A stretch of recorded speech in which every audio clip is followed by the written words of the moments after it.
Hi, everyone. This is Charles Lee from Ideation, and thanks for spending a few moments with us and joining this webinar on financial clarity. The real goal for this particular webinar today is that we thought it would be helpful to bring in some thought leaders and those who have some experience in areas of policy, leadership, finances. I know a big reality of the COVID-19 pandemic is that we're having to make some difficult decisions on the financial side of things. So right before I introduce some of our great panelists here today, I just wanted to draw your attention to a few items.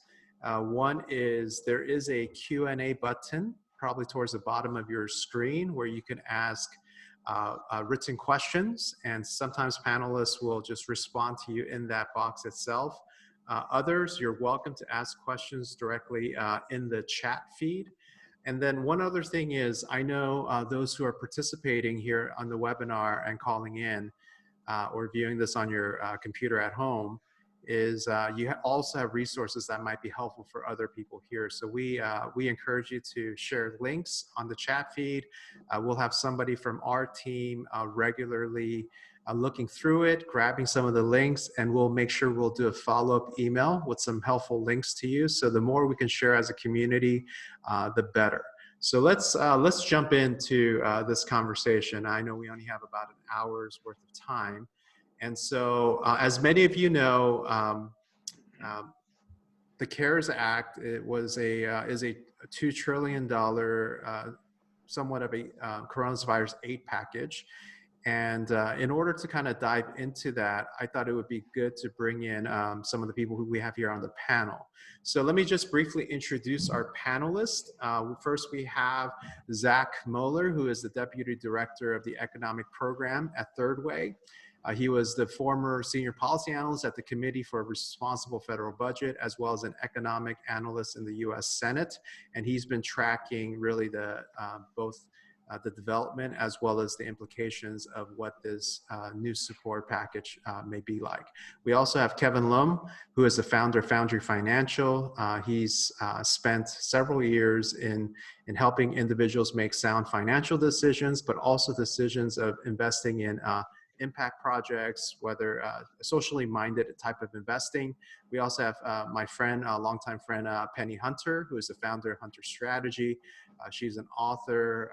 She is also the host of What I Wish I'd Known podcast. And Penny, maybe, you know, there are many things I wish I would have known about this, but she has written a lot about leadership, decision-making.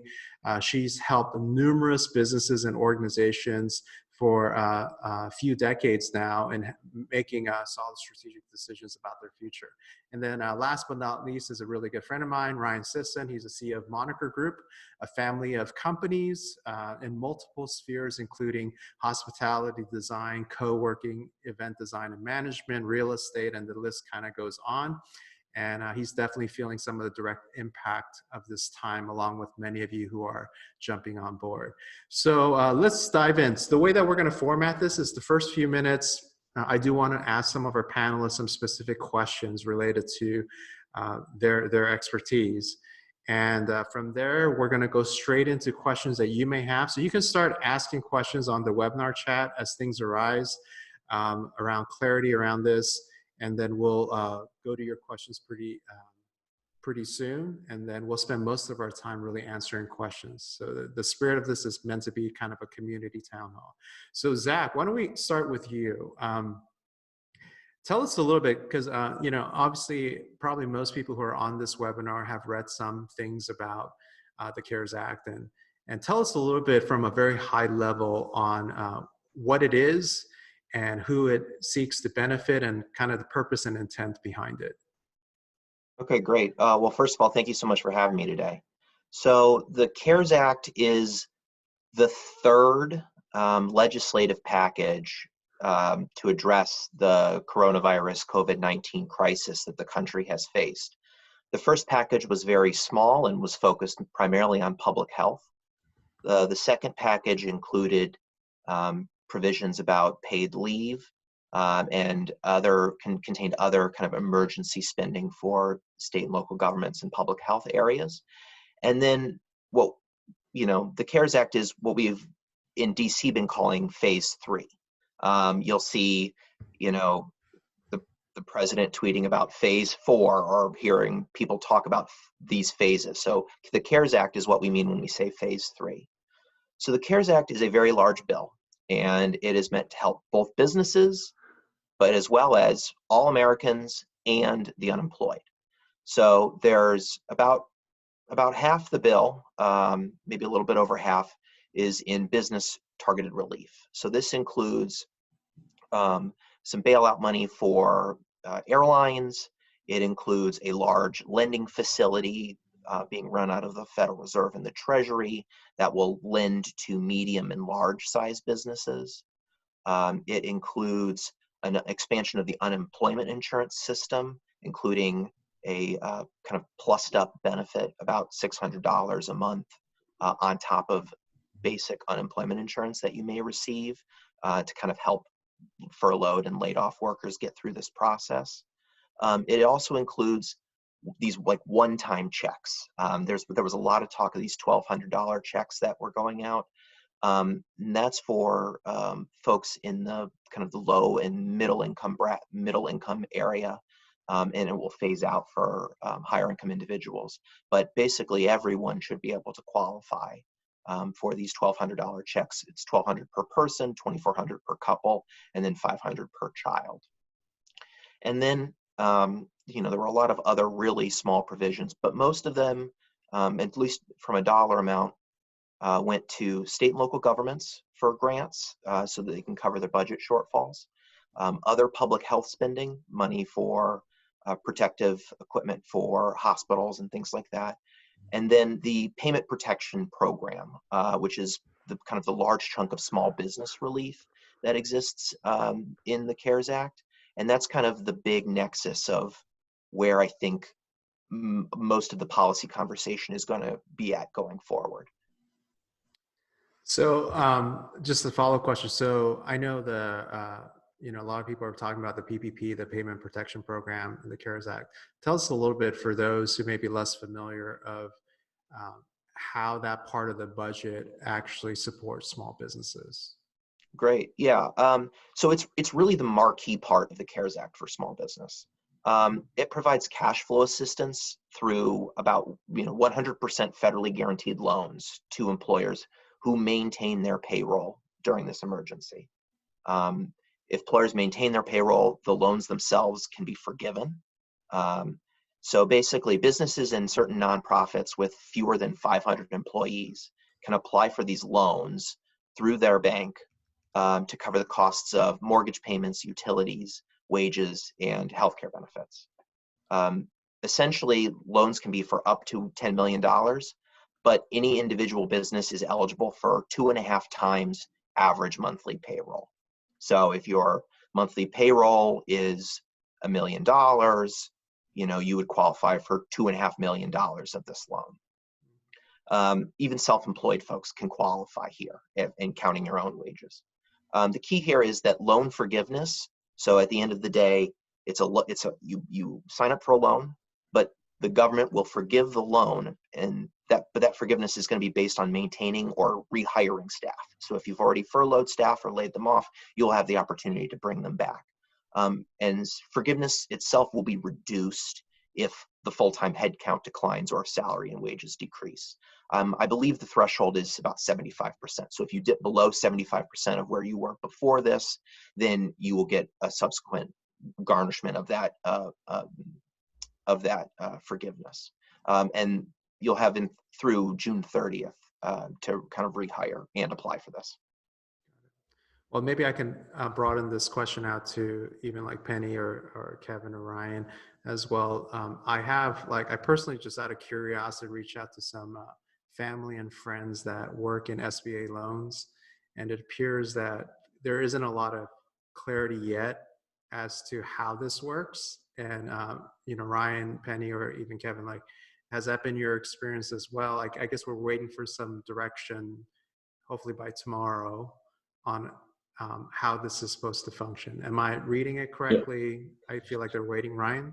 Yeah, no, I was just texting with a friend of mine who's a VP at a local bank, and he said that they're still waiting for clarity, like as of 10 minutes ago. So the challenge that I'm having, so part of the opportunity that the government has created is that non-SBA banks can lend through this SBA program, which is great. But the problem is that if you're not an SBA bank, you're basically creating a new program from scratch. So the SBA lenders are already, I think, more primely positioned to be able to do this quickly. But we are finding that the banks are already resistant to allowing non-clients or deposit customers get in line for these loans with them. So we're at a place where our bank is not an SBA lender. They're a great bank, but they may have to take so long to get the program up and running under their stuff that the funding is no longer available. So I'm kind of holding a place in line with 3 or 4 banks right now, and trying to understand whether or not I just send an application to all of them, and then whoever responds first, could be the route to go. But yeah, it's definitely, there's more questions than answers right now, which is probably a pretty standard issue for something like this. Yeah. 2 things I'd add to that really quickly. First, the application is up on Treasury's website now, so you can see what's going to be required. And then I talked to a friend of mine who's a business banker at Chase yesterday afternoon, and he said that they're working on an online application, so you can actually apply online to the Chase portal. But like Ryan said, it's only going to be available, his understanding is it's only going to be available to their customers.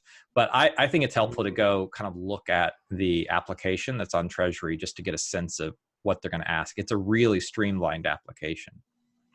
Yeah. I was going to say that they, I think it was, and Zach, you may know more, but not last night, night before, the feds offered some clarification on rules, which actually changed a lot of the rules for application and for repayment in pretty significant ways. So just encouraging people to, by the time we click end on this meeting, things may have changed significantly because there are a lot of technical rewrites happening. And especially if you're working in the nonprofit sector, that sample application that's uploaded is not for you. It doesn't actually work for you. There are some exemptions there that cause a lot of confusion. I just know because I've been fielding those questions the last couple days. And the best advice we've gotten from the SBA, and Zach, you may also have some clarity here, but from the SBA, and then also talking to a lot of lenders across the country, would be to not use the online application from the government, but to use your own lender's application, because they're going to handhold it and walk it through for you, just for the time being. And then also have heard that credit unions may be a better way to go than your local bank that you might be doing work with. But again, like Ryan said, if you don't already have active deposits with them, you may have a hard time getting in line. But we're just hearing that they may be better equipped to respond quickly to you. And then the other thing we've been encouraged, Charles, is that you may find a lender who's telling you no because they actually don't understand things. So you have to be persistent. You're probably going to have to keep going back, asking for clarification, because even if they are a 7A lender, let's say, they may not understand everything around the CARES Act. And so, and maybe Zach could talk about the difference between 7A, 7B, and I think they're the EIDL loans, because that would probably matter to our listeners today. Yeah. Yeah, so, the most recent information that SBA has put out is essentially kind of standardizing all of these loans. That each loan is a 2-year maturity. It has a 6-month, there's no payments for the first 6 months, and it has a set interest rate of 0.5%. Now, all of this could change if banks balk at those terms. And I think that's just one thing I think we're just going to have to kind of wait and see. There are other avenues so far for small business lending. In that phase 1 package, there was an expansion of disaster emergency loans that can include up to a 10% advance on whatever that loan is. And that whole process has already been set up by SBA. And while it may or may not interfere with this payment protection program, that is $10,000 that could probably be processed within a week from SBA, and that money would come directly from them. Yeah, and if just to add on that, if you applied for that loan before March 30th, you have to reapply for it. So email just came out today. They restructured the application. It's really, I mean, honestly, I have 8 companies. I did it 8 times. It took me a half an hour to do all 8. If you have the right information, which is basically just the owner's information and like some key revenue, cost of goods for the last year, and like your legal entity like EIN and those things. But it's really quick, and it's more or less from what I was told by one person who works with SBA is that if you're breathing and you're legal, they'll send you $10,000. So it might be the most productive 15 minutes that you spend in a long time. So I would definitely go through that process and, just continue to just kind of throw things against the wall and see what sticks. Great.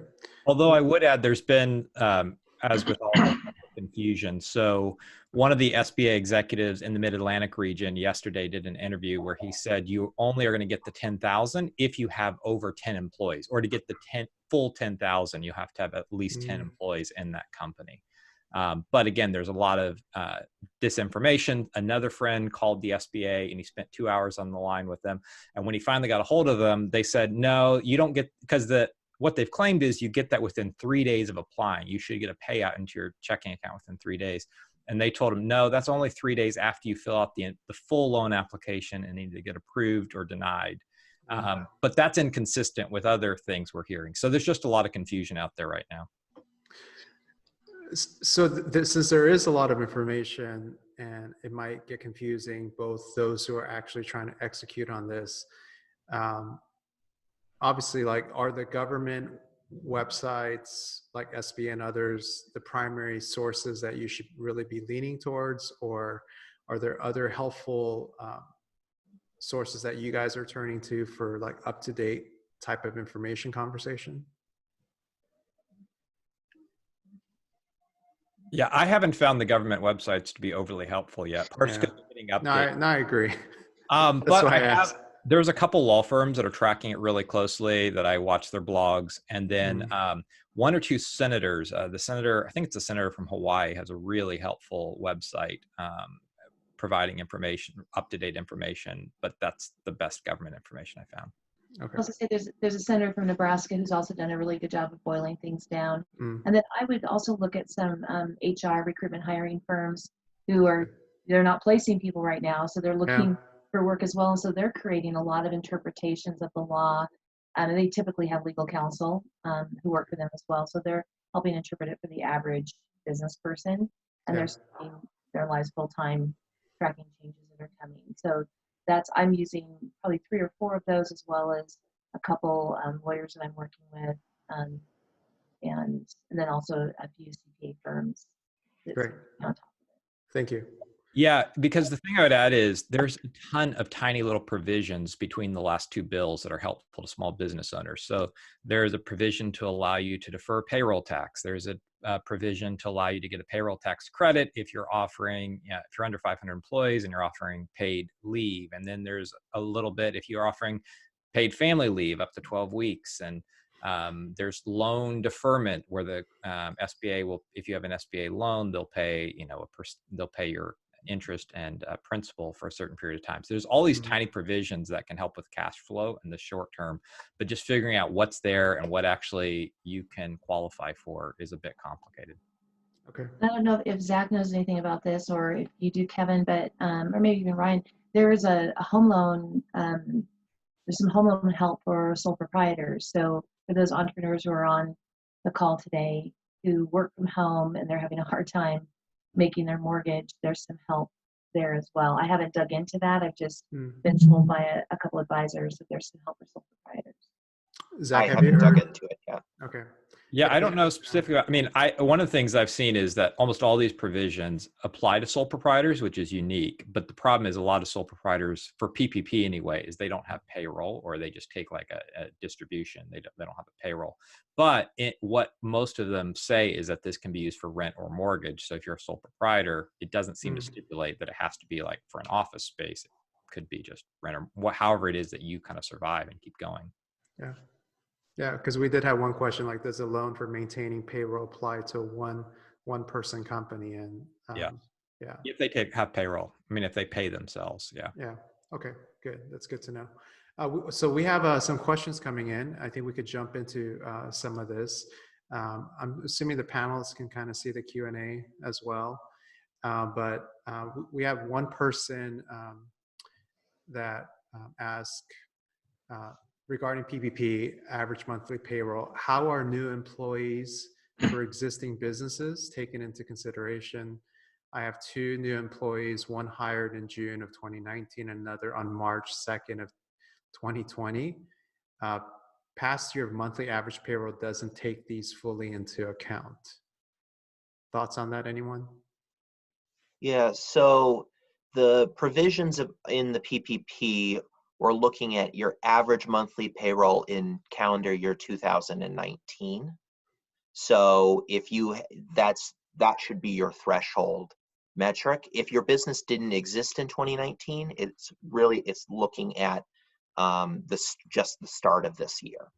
I think it's the first 2-3 months of the year. I would need to double check that. Yeah, I think it was like you had to be in business like middle of February 15-ish or so, I think. Yeah. Okay. Any other further thoughts? I think that's pretty straightforward answer. The other question that came in was, are you able to access the PPP and an EIDL? So my understanding is, particularly on the EIDL advance, is that you have to, if you receive the advance, let's say you qualify for the 10,000, you would then deduct that amount from the PPP.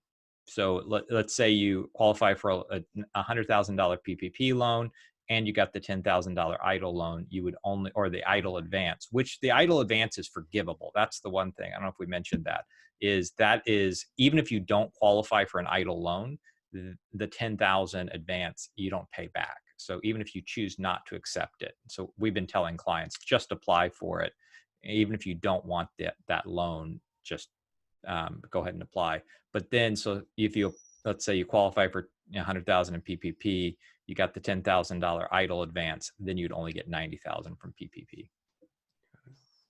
Okay. Another question that came in is, I have 2 employees and also myself who work for the business. In 2019, I paid myself as a sole proprietor.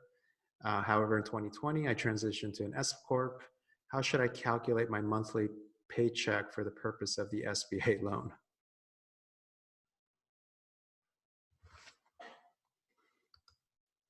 Any?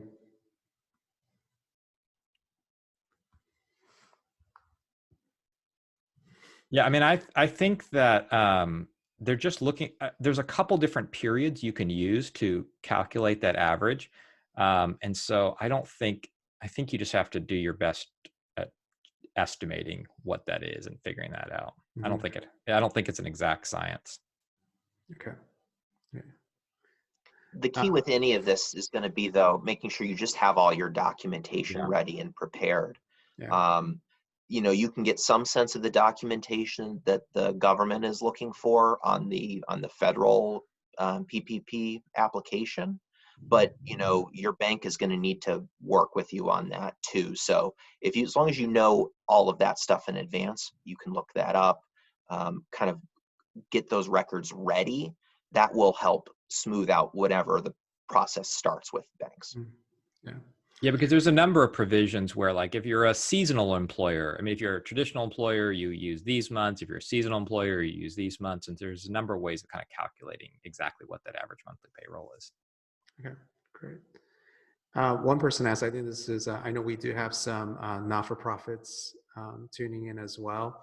And one question is, are there limitations on these loans when it comes to charitable not-for-profits? So as written, the law is supposed to allow nonprofits to qualify for this.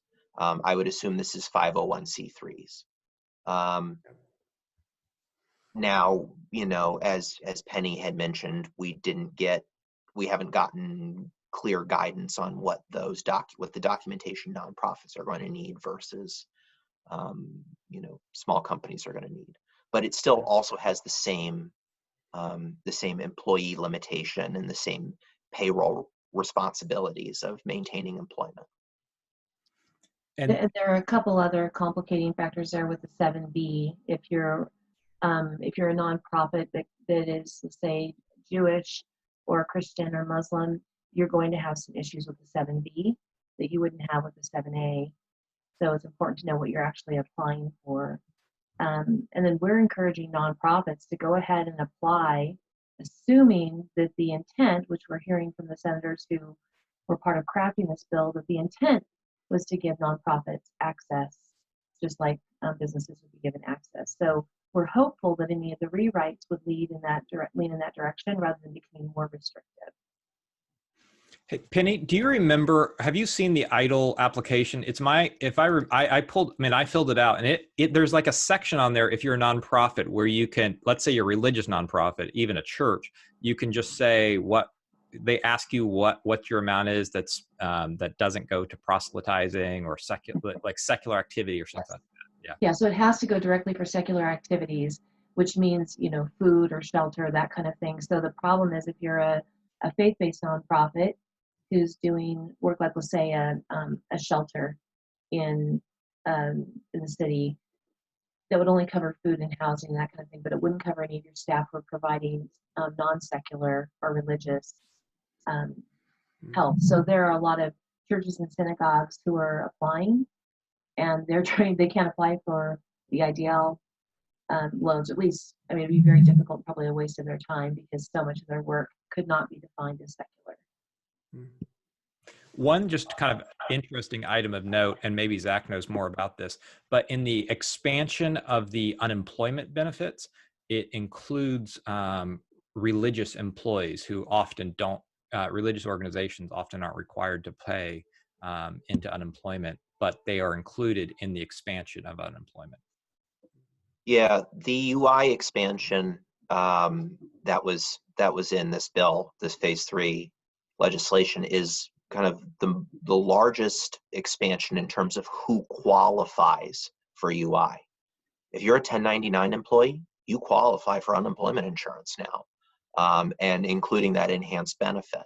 So that's really new. So if you're a contractor and you've essentially, they've stopped paying you as a result of this, you are unemployed for this purpose, and you can finally get the unemployment insurance benefits that were traditionally only available for W-2 employees. It's helpful for people to know too that that's a federal benefit, and not because people get confused, I think, because they know that typically unemployment, it comes through your state, but it is being administered through the state. So while the funds are coming from the federal government, it will be administered through your state, right? That's my understanding anyway. Yeah, that's my understanding as well. But I have a few clients who are sole proprietors who tried to apply for that, and at least here in California, and it's not been a very clear process. And so I dug into it a bit, and a lot of states are having the exact same issue. Like it's a mess right now. I think this is something we're seeing all across the country with the very, very large increase in unemployment insurance claims. These state offices are having to pull everyone to the claims processing process, and aren't really able to spend the time and the resources to process this new law as quickly as we could hope. Now, the CARES Act did include money for states to ramp up their ability to do this, but of course you have to onboard new staff or transition them from different parts of the government. All that's going to take time. Yeah. A side note, if some of you mentioned like blogs or websites, pages that are interesting to follow for kind of up-to-date information, I think some people wanted links to those. So as you have time in between comments, you could add that to the chat. That'd be great from the panelists. Okay, one person, Trudy, asked, I have 44 employees on their salaries. However, I take draws throughout the year and then pay myself at the end of the year. Should I be included in the average monthly payroll?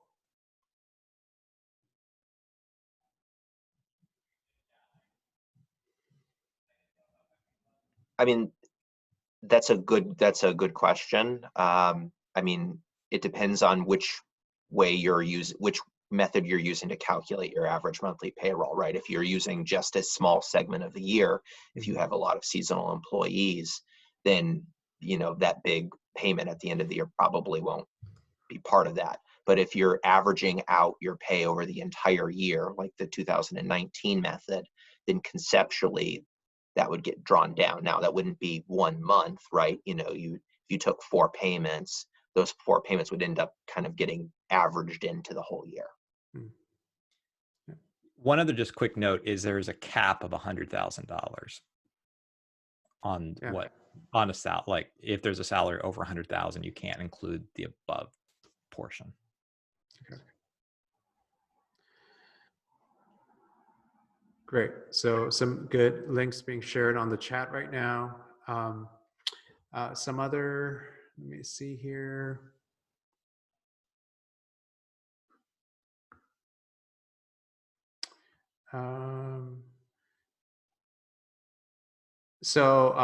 Mark, one of the attendees asked, so if I'm a sole proprietor, self-employed, does anyone know if reduced hours or lost business helps qualify? For the loan or for the unemployment benefits? I think he did not say. Definitely for the loan. I mean, if he's paying himself, and even if he's not drawing a salary, he could potentially apply for the EIDL disaster. He's asking for both, it looks like. Yeah, so definitely the EIDL loan, the advance he could apply for. PPP if he pays himself a salary, and then I've heard conflicting things. Maybe Zach or someone else has a better idea on the unemployment benefits, but what I've understood is if it's reduced, so because you can't get out and you need to leave your home to do the job, you can't do it as much. Even if there is some income, there's a reduction in income, you can still apply, but I'm not positive on that. Okay. Yeah, I think we're going to have to figure out whether or not that, you know, if you are now down to 10 hours a week instead of 40 hours a week, you know, whether or not you get, you know, three quarters of a benefit or the full benefit, and how that interacts with the $600 federal bump. I don't know that off the top of my head. Okay. From our understanding, because we've furloughed about a little over 40 employees, and most of them are reduced down to 0 hours, but we have a few that are down to like kind of like 10 or half time. We still processed unemployment with them, and then within unemployment, you kind of share what you have brought in, and then they make adjustments according to what you might have received within that time period. So from my understanding, the $600 addition is across the board. So if you get $1 in unemployment, you're going to get $600 on top of that. That was part of the issues that were keeping it hung up in I think the Senate, was that they were arguing some people were actually going to make more on unemployment than they were making when they were working. And it tried to get squashed or changed, but it didn't end up getting, it's just $600, like, here you go. So it actually is very reasonable, and I think to a degree, some of our employees are better off financially right now on the unemployment side, and allowing them to kind of just be in that place until you know, we can get things open back up, rather than trying to furlough them and scrape together, you know, squeeze a couple hours here and there. It just might not be worth it. So there are some unemployment calculators that would be good that people can look into that help you understand what the benefit is going to be. Yeah, so that's kind of what we've learned through the process on that side. And one thing to follow up on what Ryan said in regards to it being better to let people maybe stay on unemployment for a bit, to qualify for loan forgiveness under PPP. So let's say you take out that $100,000 or $250,000 payroll, you take out that $250,000 loan. To qualify for forgiveness, you don't have to bring people back on if you furlough them until June 30th, is my understanding. So you have a bit of space. So to go ahead and let them stay on unemployment, and that to give you some time just to solidify everything, and then bring them back on by June 30th. Yeah, and I think that's a big thing too. We've furloughed so far, we haven't laid off, so everyone is still employed. They've made some changes that allow you to collect unemployment on furlough, not just as a terminated employee, so that we don't have to go back and try to rehire every single person. But yes, you have till June 30th. And I think from a business strategy standpoint, you have to remember that even if we are all allowed to leave our, homes at the end of the month, business doesn't just turn back on like a light bulb. It's going to take time. And so managing your cash burn is super important and looking at that going, okay, if I furlough someone, I have till the end of June before I don't need to just like try to bring everybody back and just have everyone working full time. You can be smart about it and have a little bit of a runway in order to get yourself in a position where you can be healthy moving forward. Because there's the darkness that we're in right now as far as like just all the business shut off. And then there's going to be a considerable amount of time for us to all get back up and running to where we were employing people the way that we were, if we can at all. So Ryan, I'm going to go off on a tangent slightly. As you're working with your group, because what I know of your company over the years is you guys were always like a tight-knit culture. So what are some things that you're doing as a business owner to whether keep morale up or encourage people or stay in community through a time like this? Yeah, good question. So, we have 8 companies, and most of our business is in the retail, hospitality, and events, which is basically the top 3 of the list of businesses you shouldn't be in right now. So it's been challenging a lot, to say the least.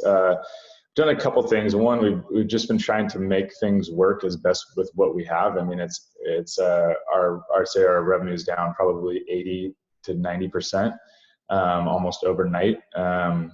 But we have a design and fabrication team that is building, that falls within the construction trade industry. And so we're keeping them open for the time being, keeping some people employed and working on some stuff, even in our own office, to kind of get people to have something really exciting to come back to when we can bring people back.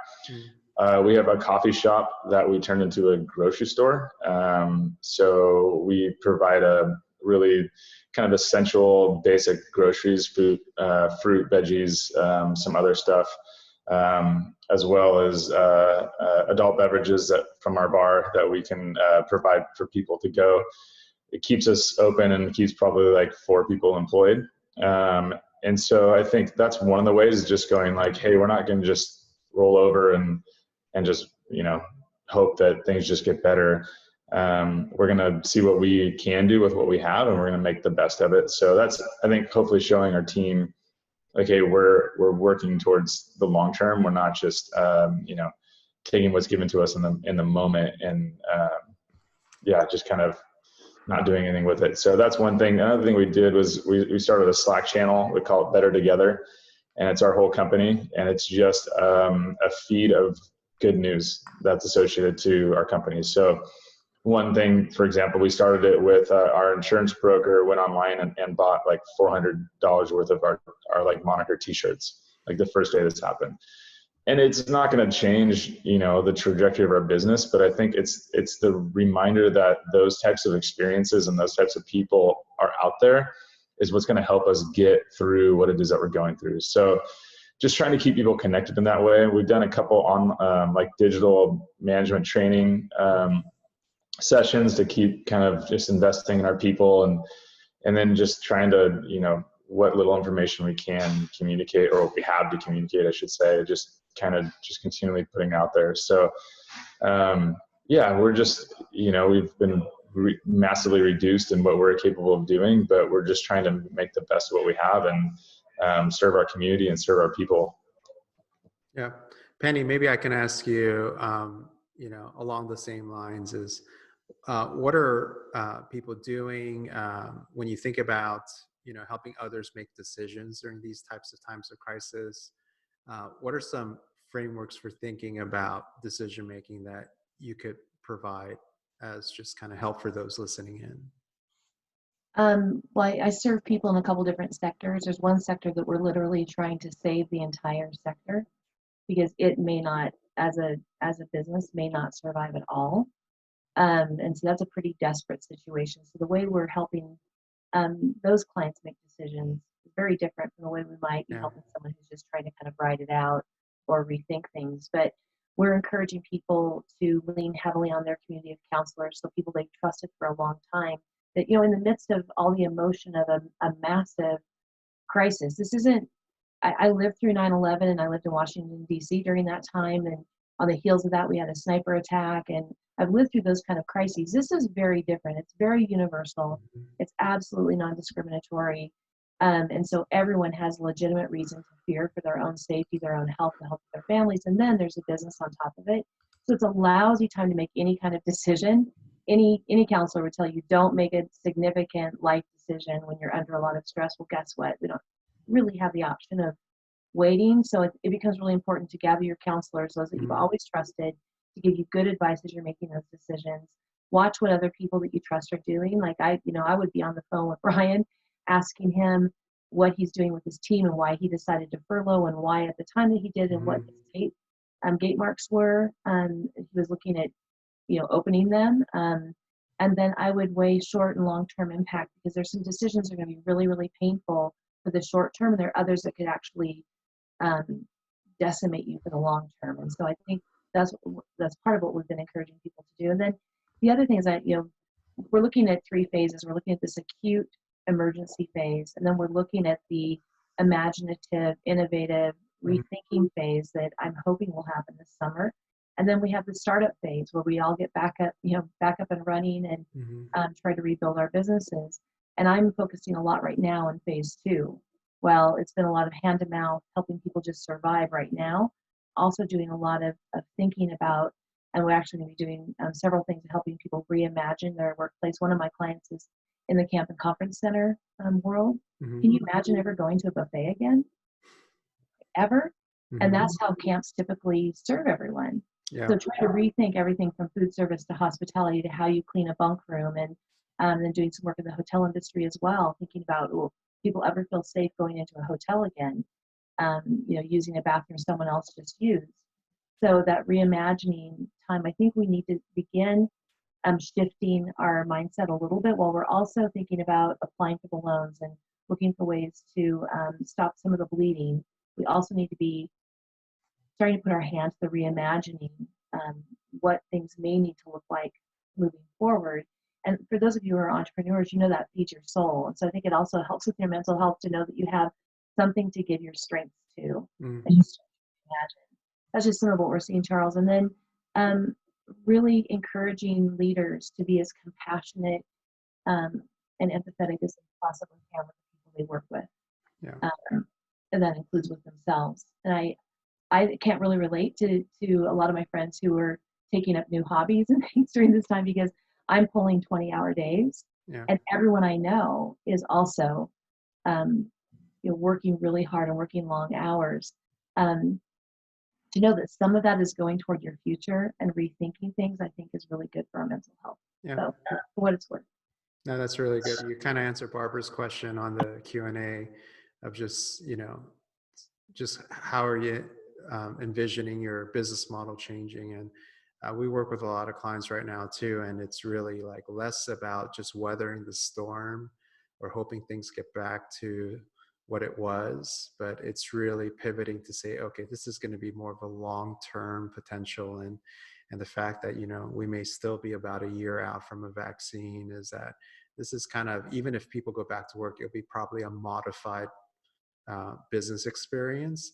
And given that, what are things we can do right now to innovate? And for a lot of organizations that always, complained about not enough time to innovate, this is really a natural season to do some of those activities. And so, so those are definitely some of the things the models probably do have to change. I mean, I guess it depends on what type of business you run, but I know some of us work in kind of service-based type of businesses.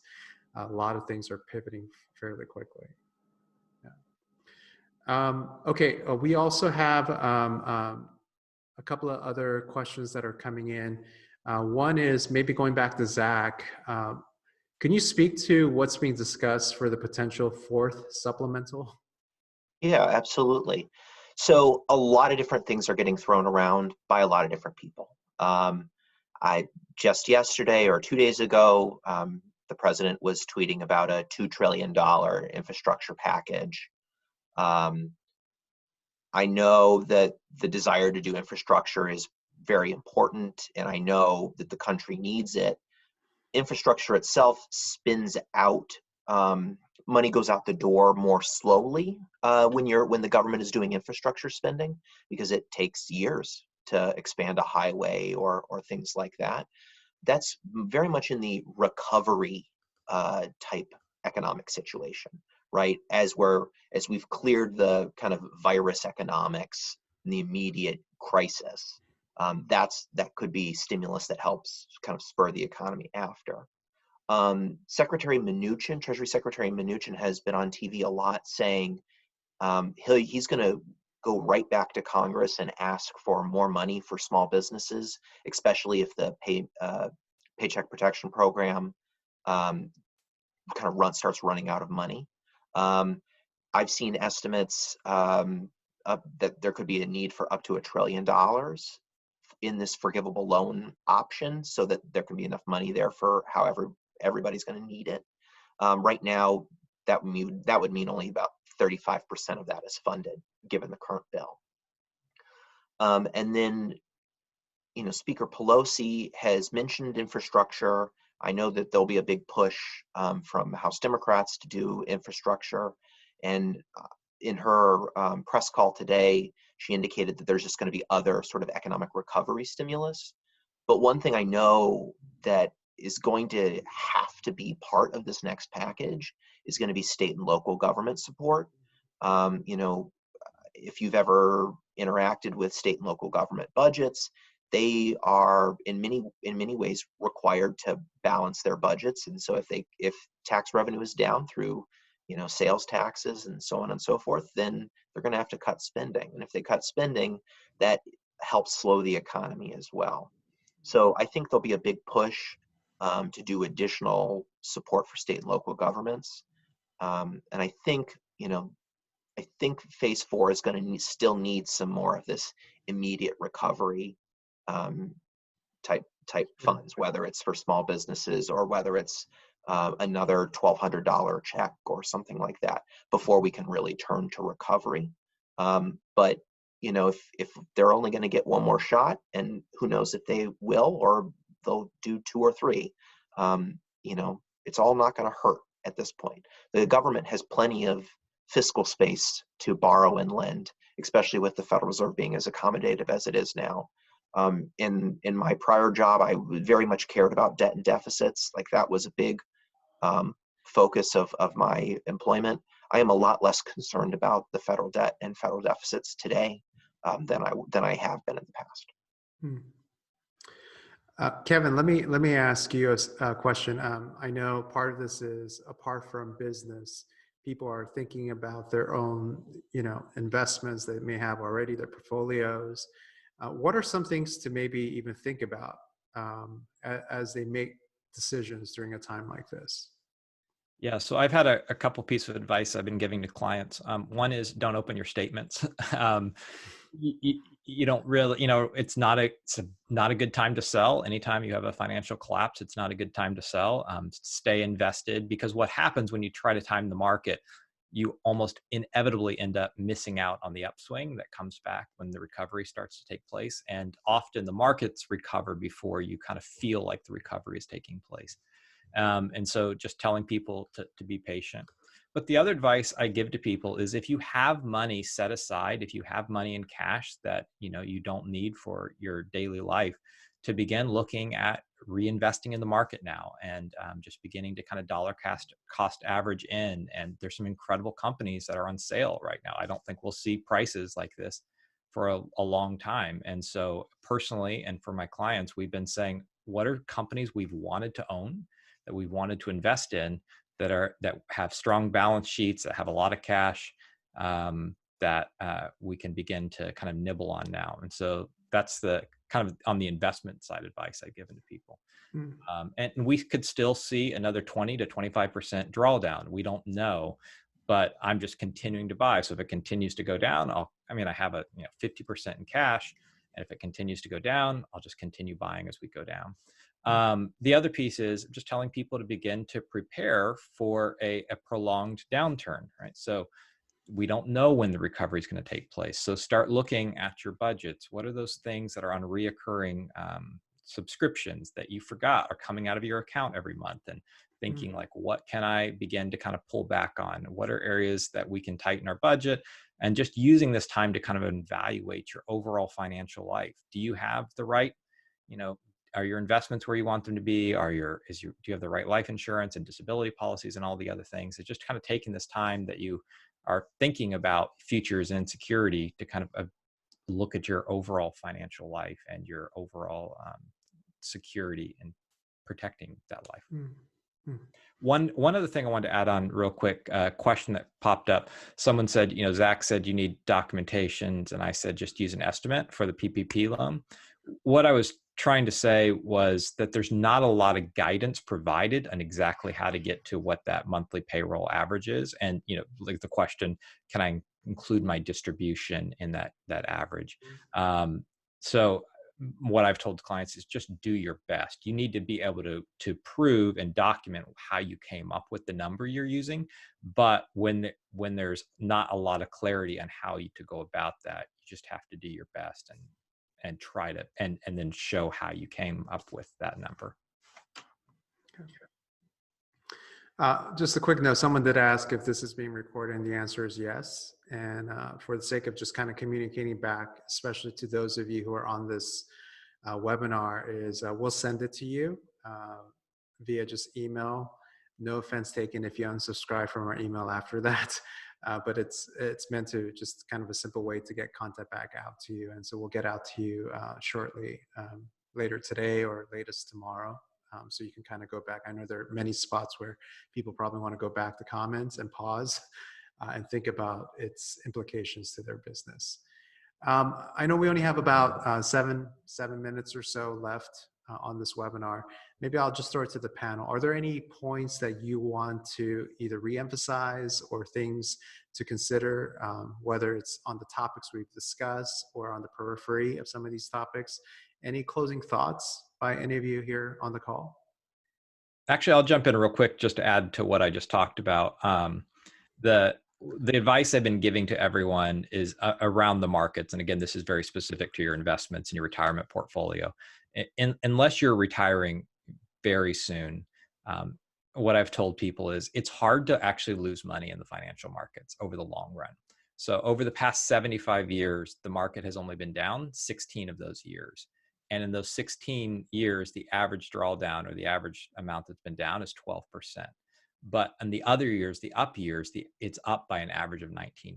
And so if you have a long view, you're willing to stay in it. It's not nearly as volatile as it appears on the day-to-day when you're watching the market move up 10% and then down 5% and just these incredible whipsaws. And if you're trying to trade that and think, oh, I'm going to catch the top or the bottom, you're going to lose money. But if you have a long view where you're looking 5 years down the road or 10 years down the road, your odds are really good. Great. It's kind of like sitting in traffic when you're trying to like cut in and out of lanes and you end up taking longer to get to where you want to go. You just stay in your one lane. Exactly. That one's free. My recommendation or just my advice is just be open and honest with the people that you owe money to. And I think also give grace because you probably need grace also. Be like a middleman for grace. Like we have tenants, but we have landlords. And so if I'm going to ask my landlord for a break, I'm going to give my tenants a break. And I think for us, we really quickly, I really quickly got on phone calls with all of our lenders and we sent out like letters to our landlords, just being completely honest, like, hey, this is where we're at. Like our revenue dried up overnight. We want to be here long-term, just all the things that are truthful in that. And we've had nothing but gracious responses back from everybody. I mean, it's unique. I think as an entrepreneur, anytime I'm having to ask that question for help, it makes me feel like I'm doing my job, like I'm a bad leader or I'm a bad owner or whatever it is. And you forget that we're all in the same boat. So I think my thing would just be honest with people. Let them know if you need 3 months, tell them you need 3 months. Like, don't try to create a narrative that isn't likely going to happen. This is not the time to do that. Just tell them where you're at. Let them know you want to figure out a way to make this happen long term, and then work together on that. So that's my last. Good advice. I just toss in that, we've seen a really surprisingly cohesive and surprisingly nonpartisan response to the economic crisis so far. I mean, I live in Washington, D.C. I deal with the partisan fighting all the time. This has been not that bad in the scheme of things. I would just say, if you're a small business owner, if you employ people, you should feel free to reach out to your members of Congress and to your senators' offices with your personal story about this. I can't tell you how many conversations I've been in with staff of members of Congress over the past month, where they tell me a story about an employer in their district or in their state, and that's informing their view and what they're trying to push. Yeah. So you can actually be part of that conversation too. So don't hesitate to do that, but be nice to the person on the other end of that phone. I got my start in DC answering phones. So Great. Penny, any final words? Yeah, I think we've just been encouraging our own family and our friends to be as generous as we possibly can be. That's like a righteous circle of generosity. I'm not talking just about financial generosity, because some people may not have the means to do that. But I'd ask the question, and this is also how we're counseling clients: what do you have? Like, what is in front of you? What asset do you have? Maybe it's time, maybe it's knowledge, maybe it's experience, maybe you've made it through the depression and you could actually help a young entrepreneur. Whatever that looks like, what do you have, and be generous with it. And then the other side, I just wanted to encourage the entrepreneurs on the call who are going to have to make hard decisions, and that may include furloughing or even terminating people that you've come to love and who've served you so well. I just encourage you that when you do that, fight the temptation to ghost them. Stay present in their lives, continue to communicate with them, text them, check in on them and their family. Sometimes guilt can overwhelm us, and it can cause us to inflict even more pain than the initial decision. So like Brian had talked about, being transparent and just communicating clearly with people. I think that you just exponentially add to that when it comes to those that you may have to make a hard call on. I've been on the other side of that before. I have a lot of miles on my tires and have seen a lot of suffering and pain come from terminations and other things. And I think that's a gift we can give people as we make hard decisions. That's good. In fact, just a couple of notes in closing. One is Penny and I are working on a separate potential call just for entrepreneurs, not just on the financial end of things, but there's so many other things to think about as a business owner. So be on the lookout for that. First of all, thanks for everyone for, thank you to all of our panelists for investing into those who are tuning in, whether live or recorded. And then also, we want to make sure that you get some of the resources. So we'll try to gather some of these notes and send it out an email to everybody here. Feel free to share that openly. We do this as a company just to invest in people in our network. And so thanks for tuning in for all of this. But everyone, thank you so much, and continued wisdom through the season. And let's figure out how to make it through it together. Thank you. Thanks, Charles. Right, thank you.